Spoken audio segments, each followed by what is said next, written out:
Bienvenue sur cette vidéo tuto, je vais vous montrer comment on fait un import d'une clé USB ou d'un disque dur dans votre espace de stockage FreeNAS. Ici vous le voyez via l'interface qu'on va importer une clé USB et du coup le tuto sera le plus court possible mais il va se séparer en quelques étapes. 1. Je vais vous montrer très rapidement comment on formate une clé USB. 2. Je vais vous montrer que je connecte bien la clé USB à mon NAS qui est un QNAP TS251+. Et ensuite, je vais vous montrer le transfert, comment il s'opère. Il est très simple, mais je vais vous montrer pour que vous voyez à peu près les étapes. C'est parti. Je vais maintenant procéder au formatage de la clé USB justement au format NTFS. Donc tout ce qui est dessus va être perdu. Donc déplacer le contenu si vous souhaitez le garder. C'est indispensable, comme vous voyez ici sur l'écran, seul le format NTFS sera le lien entre votre PC Windows et le FreeNAS.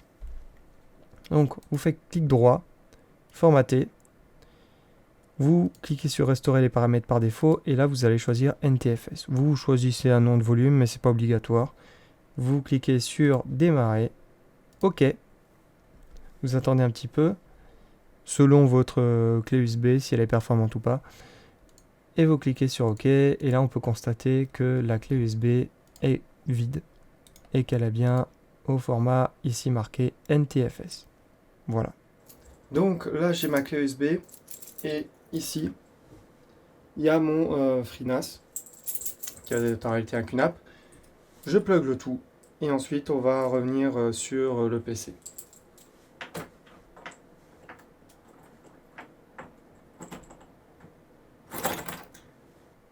Sur l'interface FreeNAS, on va faire la manipulation depuis le début. On est sur le tableau de bord, on va dans stockage, ensuite on va dans importer un disque. Et évidemment, si vous étiez sur importer un disque, vous avez branché votre disque ou votre clé USB, il faudra changer de catégorie et revenir pour qu'il rafraîchisse. À ce moment-là, il faudra choisir le disque. Et là, c'est vrai que pour des personnes qui n'ont pas vraiment de connaissances, c'est très difficile de deviner qu'est-ce que je dois sélectionner là-dedans. Moi, je sais, c'est DA2S1. En réalité, DA0 jusqu'à ici, c'est un seul et même espace de stockage, mais avec plusieurs partitions. Il y en a 6. Donc en gros, il va séparer chaque partition et va la considérer comme un espace de stockage individuel. Mais physiquement, il n'y en a que 2. Et comment je sais que c'est DA2S1 ? Eh bien, vous allez dans Disque, et là, vous allez voir tous les disques, tous les espaces de stockage, parce que ça comprend aussi les clés USB, qui sont connectés à votre NAS. Et là, on voit qu'on a public, privé, donc ça c'est mes deux espaces partagés en SMB et en SSH. Ensuite, on a unused, donc ça veut dire qui n'est pas utilisé. Boot pool, donc ça c'est la clé USB sur laquelle il y a FreeNAS qui est installé, et un deuxième qui n'est pas utilisé. Et après, on joue de la logique. On peut se baser sur le numéro de série, donc là on voit que c'est Western Digital, mais pour les autres c'est un peu cryptique. Essayer de deviner avec des suites de chiffres comme ça, c'est juste pas possible. Donc on va aussi se baser sur l'espace de stockage. On sait que ma clé USB fait à peu près 240-250 Go. Il y en a 2 qui ne sont pas utilisés. Il y en a un, c'est 500 mégas et l'autre c'est à peu près 240 Go. Donc c'est forcément celui-ci et il s'appelle DA2. Donc on revient ici, je sais que c'est DA2. Pourquoi S1 ? Parce que le S, alors S, je ne sais pas à quoi il correspond, mais le S1 veut dire tout simplement que c'est la première partition. Et chaque disque a une partition, minimum une. Il n'y a pas de disque avec 0 partition, c'est pas possible. Ensuite, on choisit NTFS, comme je vous ai dit dans le tuto formatage.